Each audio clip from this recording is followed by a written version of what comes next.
Women are required to be in full will and be with a male guardian at all times going in public.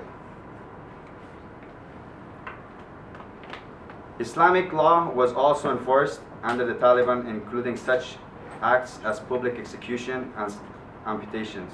Also, at the time, the United States refused to recognize the authority of the Taliban. By 1997, the Taliban publicly executed Dr. Muhammad Najibullah, while ethnic ground groups from the north under Ahmad Shah Massoud, Northern Alliance, with his allies, continued to fight for power against Taliban. In 1998, following the Al-Qaeda bombing of 2 American embassies in Africa, President Bill Clinton ordered cruise missile attack against Osama bin Laden's training camps in Afghanistan. However, the cruise missiles did not affect Saudi-sponsored terrorist groups. But by year 2000, the globally considered an international terrorist, Osama bin Laden was widely believed to be hiding in Afghanistan, where he cultivated thousands of followers in terrorist training camps. As a result, the United States demanded the extradition of Osama bin Laden in order to stand trial for the embassy bombing. The Taliban replied to refuse to return him. The United Nations imposed sanctions on Afghanistan that restricted trade and economic development. By March 2001, the Taliban carried out plans to erase Afghanistan's culture heritage by destroying its historical monuments, such as 5,000-year-old Buddhist statues in Bamiyan province. International protests were carried out, but unfortunately, the Taliban did otherwise and destroyed the Buddhists, regardless of what others think or say. The Taliban argued that they were protecting Islam modern day foothold by erasing Buddhist history in Afghanistan. By September 9, 2001, Ahmad Shah Massoud, the defense minister, Ahmad Shah Massoud, the defense minister of Afghanistan during Burhanuddin Rabbani's leadership, was killed by 2 suicide bombers during an interview when a bomb was detained in their camera.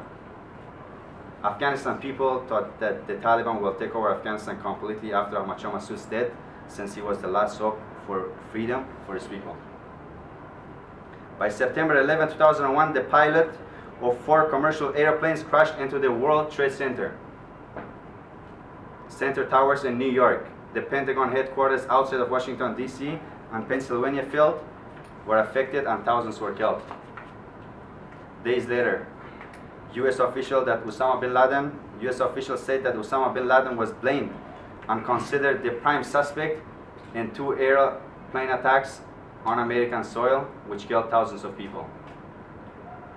After 9/11, a lot of people say that Osama bin Laden is from Afghanistan. I would like to make it clear that he's not an Afghan. He's not an Afghan. Osama bin Laden is leader of Al-Qaeda, coming from a rich family from Saudi Arabia. He was working with Taliban in Kandahar and south of Afghanistan to support anti-Soviet troops, fighters. He was also behind the assassination of Ahmad Shah Massoud 2 days before September 11. Osama bin Laden is one of the reasons behind the growing of extremist culture in Afghanistan that led to civil war. Women abuse, stoning women to death, public execution of men and women in soccer stadiums in the capital of Kabul. Afghanistan started from the Mujahideen to the rise of Taliban and Al-Qaeda. Now there is a newly established ISIS organization, known as Islamic State, led by Khalifa Abu Bakr al-Baghdadi, al-Husseini, al-Hashimi, al-Qurayshi, that is pretty active, that are registering members by force in Jalalabad, Nangarhar province of Afghanistan, which is located in the northwest of Afghanistan, east of Pakistan. Afghanistan, which is located in the northeast bordering to Pakistan through Khyber Pass, members of ISIS released a video of showing innocent Afghan men who were accused of working with Taliban strapped with explosive explosives and blown up to send a clear message to others to join ISIS. At this time, schools have been banned for girls. Women's rights has been stepped on. Schools have been banned and women's rights has been stepped on. And universities, students have joined ISIS and by raising ISIS flag. You can imagine how horrifying and terrifying it is to live under these circumstances. If we don't raise an awareness by letting people know about the dire circumstances in Afghanistan, then nobody would inform of the real facts. So it is us, the new generation, that have to take a stand for the innocent interests of humanity. Let's be realistic. We cannot act blind anymore. This is time that we open up our eyes and realize that every day we have victims of war, terrorism, torture, women abuse in Afghanistan on a daily basis.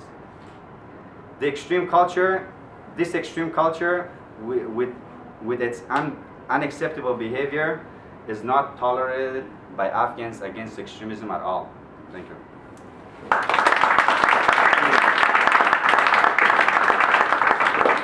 Thank you so much, Mahendran. That was very powerful. Now, last but not least, I'd like to introduce Omar Latif, who's a member of the community of progressive Pakistani Canadians. Omar has been working towards his goals since 1980s. Please give it up for Omar.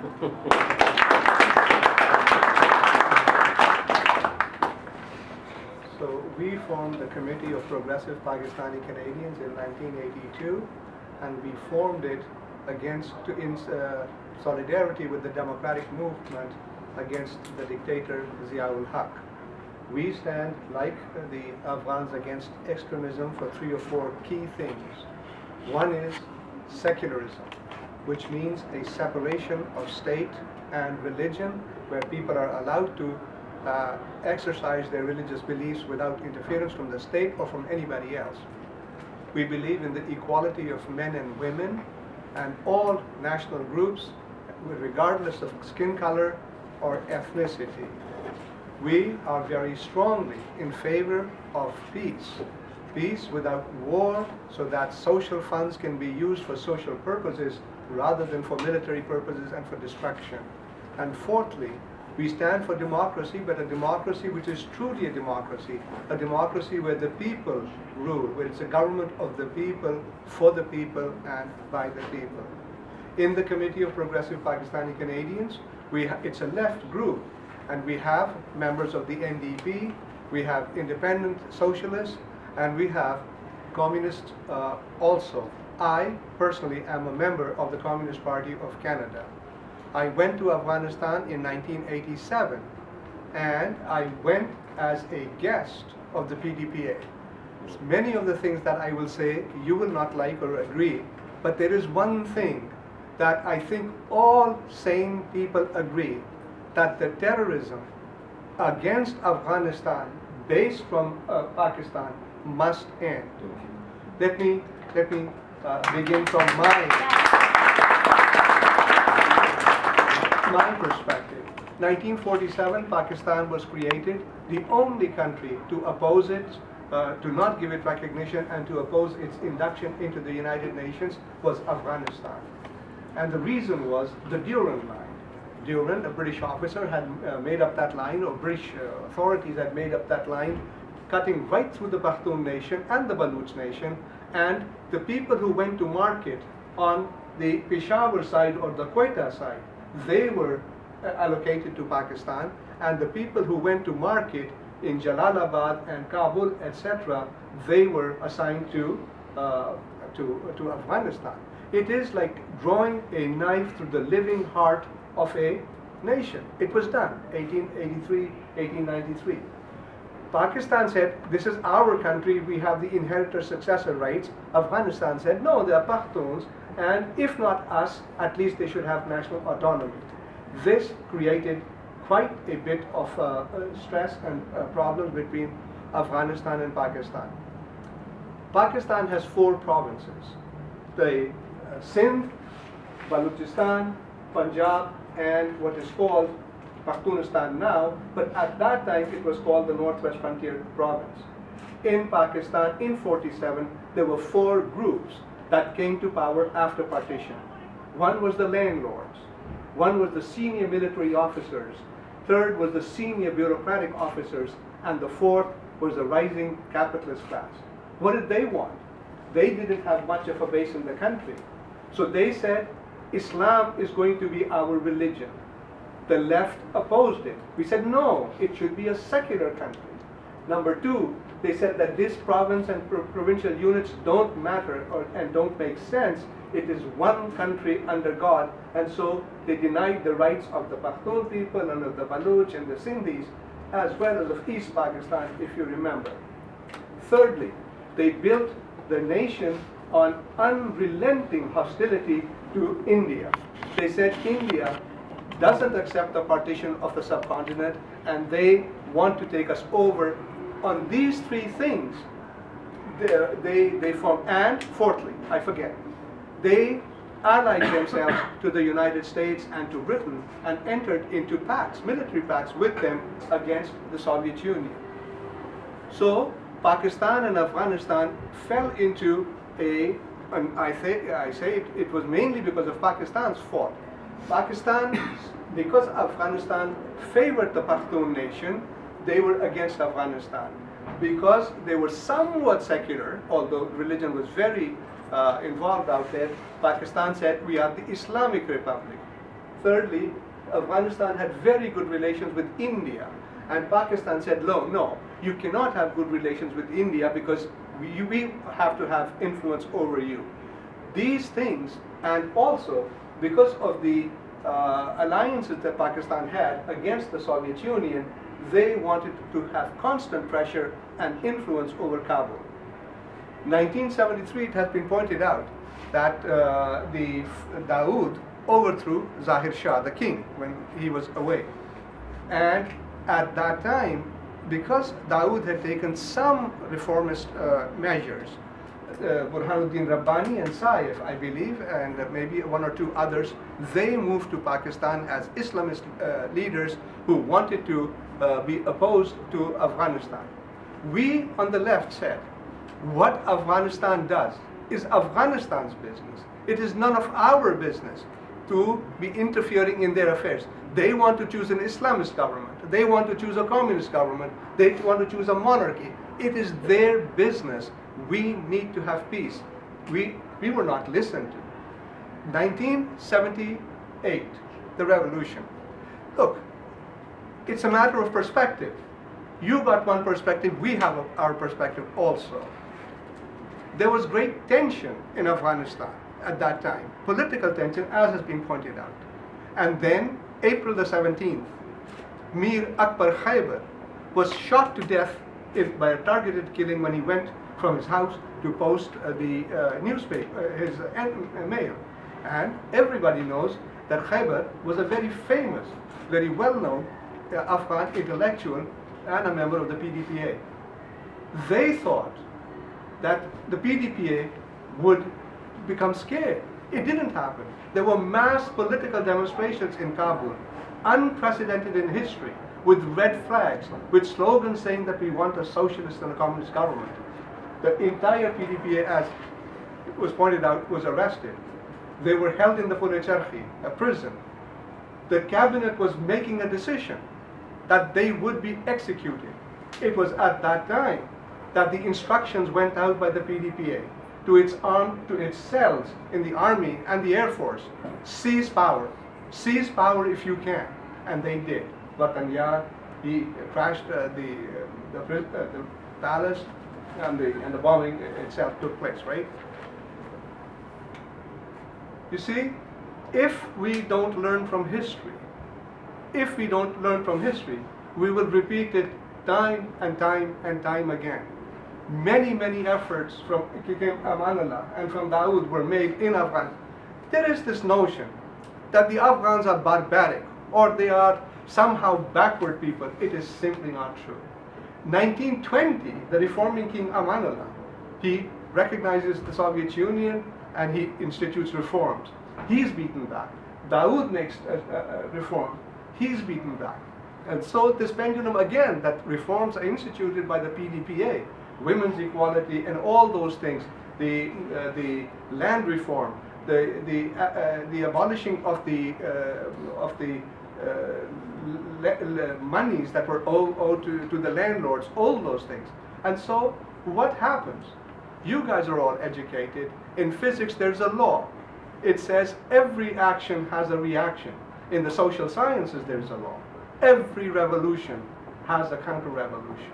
It can be of a Galileo who says that the earth is moving. It can be of anything whatsoever. There was a counter-revolution also. The United States, it has never liked a revolution anywhere in the world, whether it is Cuba, Nicaragua, China, Vietnam, right? They were opposed to it. And so, because they don't want to spread their views at all into Pakistan. The second major player is, of course, Pakistan. Pakistan had been taken over by an Islamist fascist general, General Zia-ul-Haq, who said that we want to have control over Afghanistan, and we are going to do it through Islamists, and the Afghan Islamists had already come to Peshawar and Pakistan. It is simply not true that the Mujahideen were helped by Pakistan after December 1979. April 27th, the Sohr Revolution takes place. From day one, Pakistan and America were involved in arming them. You look up Zbigniew Brzezinski's article in Time magazine that appeared at that time, shortly after, Caravans Under Moonless Nights. And he tells you how they started to arm the Afghan Mujahideen.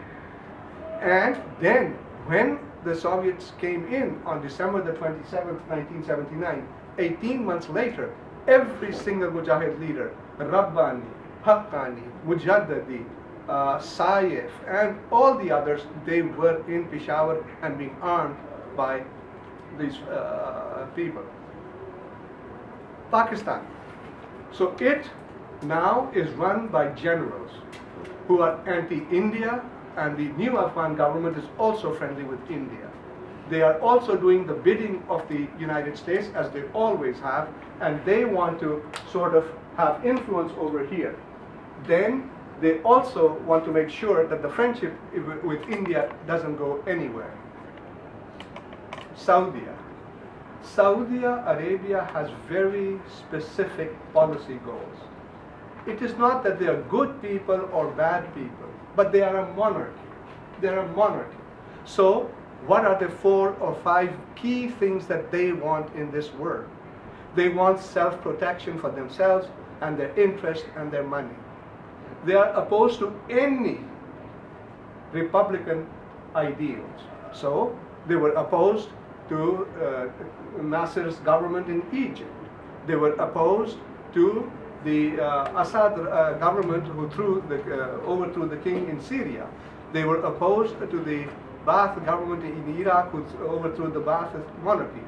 They are opposed to anybody who's got any whatsoever ideas of social justice, of equality for women, because this is their view of the world.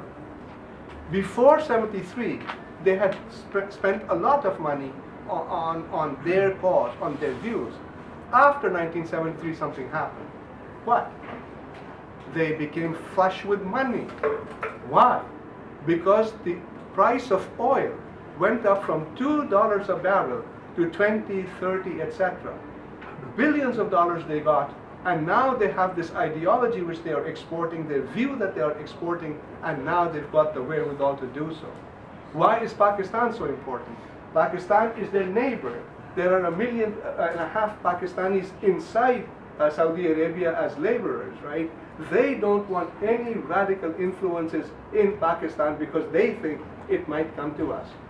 These things, Pakistan and the West, and Saudi Arabia, all of them then got together and they started to fund the armed Mujahideen massively, because the opposition to the PDPA also grew massively when the Soviet troops came